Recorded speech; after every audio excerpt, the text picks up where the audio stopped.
항공기에서 가장 중요한 것은 누가 뭐라 해도 엔진일 것이다. 엔진의 출력이 좋다면 빠른 속도는 물론 운동 성능 또한 증가하기 때문이다. 이 때문에 항공기 역사는 태동할 때부터 더 강력한 엔진을 탑재해 빠른 속도는 물론 운동 성능 향상을 꾀했으며, 이는 왕복 운동으로 동력을 만든 레시프로 엔진부터 제트 엔진을 사용하는 현대에도 똑같이 적용되는 말이다. 여기 레시프로 엔진 전투기의 끝판왕 중 하나가 있다. 이 전투기는 강력한 엔진을 통해 전투기로서 성능은 물론 뛰어난 폭장량까지 갖추어 폭격기로서도 충분한 가치를 지닌 다재다능한 전투기였다. 오늘 이야기할 네이비설은 태평양 전쟁을 끝낸 전투기 F-5U 콜세어다.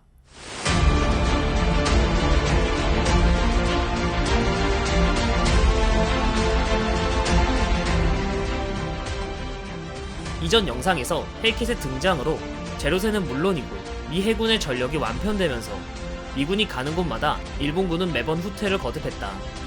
특히 1944년 6월쯤에는 일본 해군 항공대는 해체 수준으로 경멸되면서 사실상 일본 해군은 재기불능이 되었다고 해도 과언이 아니다.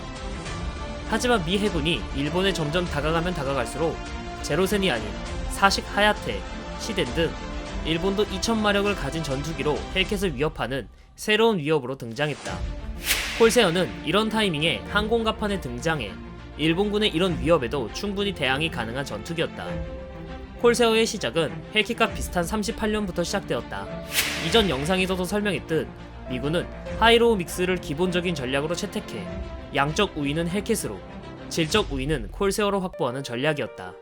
콜세어는 여기서 질적 우위를 담당하는 기체로 미 해군 항공국은 콜세어에게 기존의 전투기를 뛰어넘는 최고 속도와 최대 실속 속도가 110km를 넘지 않으면서 작전 반경이 1600km를 충족하는 전투기를 요구했다. 보우투사는 미 해군의 요구를 수용해 4개월 만에 헬킷과 동일한 엔진인 R2800 시제 엔진을 탑재한 시제기 XF-5U-1을 만든다. 각종 지상 테스트를 거쳐 1940년 10월 테스트 비행에서 평균 속력 652km로 비행하면서 당시 미 해군이 요구한 이전 전투기보다 더 빠른 속력을 이룩하면서 당시 역대 최고 속력의 단발 엔진 항공기로 인정받는다. 이처럼 콜세어가 빠른 속력을 낼 수 있었던 이유는 강력한 엔진 출력도 있지만 항공 역학적인 기체 설계 또한 한몫했다. 콜세어의 날개는 그 자체가 개성이라고 할 정도로 특이한데, 날개가 하방향으로 내려오다가 위로 꺾이면서 중위계 구조를 가지는 특이한 설계를 가지고 있다. 이를 역갈매기형 주익이라고 한다. 이렇게 설계한 이유는 고출력 R2800 엔진을 충분히 이용하기 위해 프로펠러가 거대해졌기 때문이다. 문제는 이렇게 되면 프로펠러가 지면에 닿지 않기 위해 랜딩 기어가 길어져야 하는데, 항공모함에 착함하기 위해서는 짧고 굵은 랜딩 기어를 사용해야 했기에 문제점이 발생한 거다. 때문에 보우투사는 역갈매기형 주익 설계를 채택해 랜딩 기어를 최대한 짧고 강하게 만들 수 있도록 하였다. 역갈매기형 주익 설계는 주익의 길이 대비 더 큰 양력을 만들어낼 수 있어 낮은 실속 속도와 높은 선회력, 그리고 높은 상승률도 가질 수 있었다. 강력한 출력이 뒷받침되기 때문에 제로센과 비교해도 전혀 떨어지지 않는 선회력을 자랑했다. 상승률 또한 기존 헬킷, 제로센과 비교해 훨씬 우위를 가질 수 있었다. 콜세어는 동체의 공기 저항을 최대한 덜 받도록 매끄럽게 디자인되었다. 헬킷은 생산성을 위해 예전부터 사용했던 리벳 용접을 사용했지만, 콜세어는 스팟 용접을 이용해 낮은 표면 항력을 확보했다. 이 때문에 콜세어는 후기형 기준 시속 756km라는 속력을 낼 수 있었다. 이런 속력에 걸맞게 콜세어는 기체 강도도 매우 튼튼하게 제작되었으며 장갑 또한 매우 두텁게 둘렀다. 이 때문에 콜세어도 헬캣처럼 강화하는데 제한 속도가 없었고, 랜딩 기어는 어찌나 튼튼하게 만들었는지 다이브 시 다이브 브레이크 대용으로 사용할 수 있을 정도였다. 특히 콜세어는 파일럿 보호에 신경 썼던 헬캣보다 더 튼튼하게 콕핏을 설계해 엔진부터 조종석까지 이어지는 동체 상부를 커버하는 장갑판과 파일럿의 후두부 상방을 커버하는 캐노피의 방탄판, 공중전 도중 후상방에서의 편차 사격까지 대응할 수 있도록 구성되었으며, 시트의 등받이, 깔개 등도 방탄판을 사용하여 전후방의 공격에서 파일럿을 보호했다.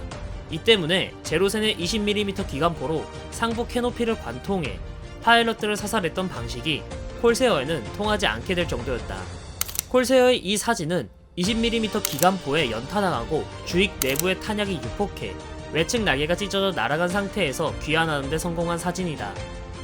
한눈에 봐도 걸레짝이 되었을 정도라고 해도 과언이 아닌 상태인 걸 알 수 있다.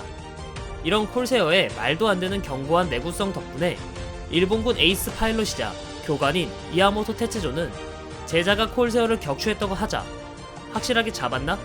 불붙은 정도만으로는 안 돼. 그 정도로는 살아 돌아갈 수 있으니까 라고 평가했다. 콜세어의 무장은 FOU 4형 기준 M2 브라우닝 중기관 총 6정, 타이니 팀 로켓, 최대 2000파운드의 폭탄을 장비할 수 있었다. 특히 주목해야 할 점은 폭장량인데 이 폭장량은 일본의 쌍발 폭격기 G4M의 폭장량인 800kg보다 많았으며 43년에 등장한 일본의 급강화 폭격기 스이세이의 500kg 폭장을 상회할 정도였다. 이렇게 많은 무장을 탑재할 수 있었던 이유는 헬켓부터 탑재된 프렛 앤 휘트니 R2800 엔진 덕분이다. 1937년 개발되어 전쟁 기간 동안 지속적으로 개량되어 온 이 엔진은 시제기 기준 1800마력으로 시작했으나 개량의 개량을 거듭한 후에는 2800마력까지 상승했다. 무려 1000마력이나 강해진 덕분에 콜세어는 엔진의 개량이 거듭되면 거듭될수록 더 많은 무장을 탑재할 수 있었고 덕분에 전투기인 주제에 폭장량이 폭격기와 비슷한 수준이 된 거다. 항속거리 또한 마찬가지였다. 콜세어는 내부 연료 및 보조 탱크까지 만재할 경우 최대 항속거리는 3404km나 된다. 이는 제로센의 항속거리 2000km를 넘는 거리였다. 이 때문에 콜세어는 제로센의 항속거리와 맞먹는 거리를 이동할 수 있었다. 물론 제로센과 다르게 항속거리를 억지로 늘리려고 극단적인 경량화나 방루 설비 등을 제외하진 않았다. 이런 항속거리는 미 함대의 뛰어난 대공 레이더 덕분에 빛을 발했는데 긴 항속거리를 이용해 일본군이 다가올 것으로 예상되는 위치에 매복해 1차적으로 요격을 하는 역할을 맡았기 때문이다. 덕분에 미 함대 방공망은 1차적으로 콜세어의 요격, 2차적으로 헬켓의 근접 방공, 마지막으로 미 함대의 대공망을 이용한 교전까지 더 탄탄한 방공망을 구축하는 게 가능했다. 이처럼 콜세어는 고출력 엔진에서 뿜어져 나오는 출력을 바탕으로 강력한 무장과 튼튼한 장갑, 견고한 기체 강도, 항속 거리까지 이전 레시포로 엔진 전투기와 비교해 궤를 달리하는 전투기라고 할 수 있다. 하지만 그래서 그런지 몰라도 콜세어는 비록 시제기는 헬켓과 비슷한 시기에 나왔지만 본격적으로 함상이 나오는 건 1944년 후반부터였다. 이러한 이유는 사실 콜세어는 처음 세상에 나왔을 당시 함상 운영 부적합 판정을 받았기 때문이다. 사실 이건 콜세어의 외형을 보면 어느 정도 알 수 있는 사실이다. 콜세어의 외형을 보면 콜세어의 콕핏은 다른 함재기와 비교해 프로펠러부터 콕핏까지의 거리가 길다. 때문에 이착함에 필요한 전방시야가 나빠 이착함 난이도가 높고 사고 위험이 컸다. 또한 콜세어의 무게가 자체 중량만 4톤이 넘어가기 때문에 착함에 필요한 저속에서 안정적인 비행이 힘들었다. 이에 1942년에 등장한 콜세어는 착함 훈련 과정에서 함상 운영 부적합 판정에 따라 전량 미 해병대에게 보급이 되어 운영되었고 보우투사는 개량 작업에 착수한다. 이에 칵핏을 개량하고 캐노피 설계를 이전 설계보다 더 시야 확보가 용이하게 교체해 착함 시 시야를 보다 용이하게 확보할 수 있게 만들었다. 여기에 부스트 탭을 설치해 저속에서의 안정성을 확보했다. 이런 개량 작업이 계속되고 있는 와중이라 콜세어는 함재기로서 아직 미성숙했지만 육상기로서는 그 성능을 유감없이 보여줬다. 핸더슨 비행장을 지켜낸 뒤 솔로몬 제도를 차례차례 점령해 나가던 미군은 라바울 항공기지의 전력을 소모시킬 필요가 있었다. 이때 콜세어는 라바울 항공대의 전력을 소모시키는 데 큰 역할을 했다.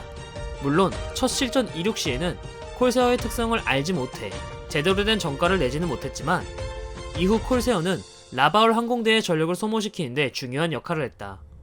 그리고 1944년 초 야간 전투기로 개발된 FOU 2형이 개발되면서 드디어 엔터프라이즈와 인트리피드에 정식으로 운영돼 야간 함대 방공 임무를 수행했다.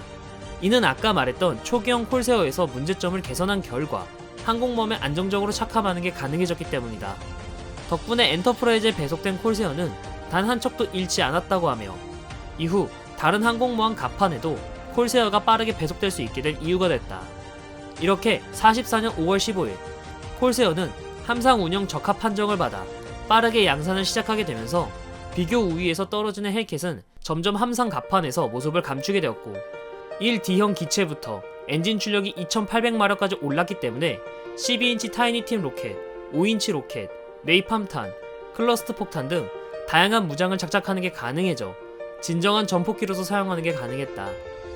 그리고 F5U 4형부터 프로펠러 날도 3엽에서 4엽으로 늘려 더 강력한 출력과 양력을 제공하는 게 가능했다. 이 4형은 2차 세계대전 도중 양산되어 운영된 콜세어들 중 가장 고성능기였으며 45년 말에 천대나 양산되어 항공모함들에 배치되었고, 마지막 버전인 슈퍼 콜세어의 경우 엔진 출력이 3000마력까지 상승했다. 이런 확장성 덕분에 미 해군은 굳이 헬캣과 콜세어를 함께 생산할 바에는 헬캣의 생산을 중단하고 콜세어를 생산하는 게 낫다고 판단했다. 이처럼 콜세어는 헬캣을 능가하는 전투기로서 태평양 하늘에서 더 이상 일본군은 날아다닐 수 없다는 것을 보여주며 레시프로 엔진을 사용한 전투기 중 끝판왕의 스펙을 가진 전투기라고 할 수 있다. 미국에서는 콜세어를 2차 세계대전 최고의 전투기로 평가하는 것도 이 때문. 하지만 일본군 항공기의 경우 웬만하면 헬켓선에서 모두 정리가 되었기 때문에 사실상 콜세어가 일본 항공대와 맞상대할 경우는 그리 많지 않았고, 때문에 일본에서는 콜세어가 아닌 헬켓을 더 높게 평가하는 경우가 많다. 콜세어가 본격적으로 항공모함 갑판을 주게 된 게 마리아나 해전 이후인 점도 있고, 주로 콜세어를 사용하던 게 숙련도가 떨어지는 미 해병대라는 점도 있다. 앞서 말했듯 콜세어는 전투기로 태어났지만 헬켓이 제공권을 잡았는지라 지상 폭격 임무에 더 많이 사용되었다. 특히 오키나와 전투에서 미 육군과의 경쟁심이 있던 미 해병대 파일럿들이 오키나와 상륙 시 초저공에서 로켓과 폭탄을 쏟아부어 상륙군들에게 오키나와의 천사 혹은 오키나와의 연인이라는 별명을 부여받았으며, 괌에 주둔해 있던 당시 마리아나의 연인이라는 별명을 얻기도 했다. 이처럼 다목적 전투기로서 사용이 가능한 콜세어는 태평양 전쟁 후에도 사용이 가능할 만큼 튼튼했고, 때문에 태평양 전쟁 후에도 계속 사용되었다. 다목적 전투기였기 때문에 콜세어는 기존 공격기들의 역할도 수행이 가능했으며, 태평양 전쟁 이후 다른 공격기들의 비중은 줄어들고 항공모함 갑판에는 점점 콜세어가 많은 비중을 차지해 나가기 시작했다. 특히 한국 전쟁에서 콜세어는 미 해군 최초로 미그-15를 격추했던 경력이 있다. 이는 프로기가 제트기를 격추한 사례로 사이 보델론 중령은 소련군기 5기를 격추, 제트기 시대의 프로기 에이스로 남게 된다. 콜세어는 한국전쟁이 끝난 시점부터 점점 퇴역 수순을 밟기 시작하면서 1970년에는 완전히 자취를 감추게 된다. 이후 퇴역한 콜세어는 민간 시장에 풀리게 되었는데, 역시나 강력한 엔진 출력 덕분에 레이스용 항공기로 현재까지도 많이 사용되고 있다.